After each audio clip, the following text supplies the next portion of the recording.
کردارهای نوجوانمردانه خائنان ملت را که در آلمان رخ داد نسبتی پرچم نسبتی مقدسات تاجیکستان ما همه محکوم می‌نماییم.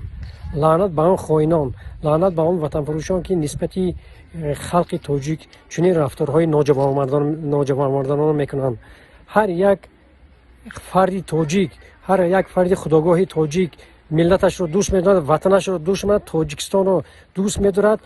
ما هیچگاه نمیخواهیم که هر یک دسیسه بازان خیانتکارانی که از بیرون استاده به تاجیکستان سنگ و لغت میپرتایند محکوم مینماییم. لعنت به شما نمک زده ها، لعنت به شما وطن فروشان که نسبتی خلق متمدن تاجیک چنین رفتارهای نوجوانان میکنید. تاجیکستان همه وقت رشد یافته ایستاده است، رشد می‌یابد، پرچم خود را باز بلندتر می‌برد، تاجیکستان را آباد می‌کند.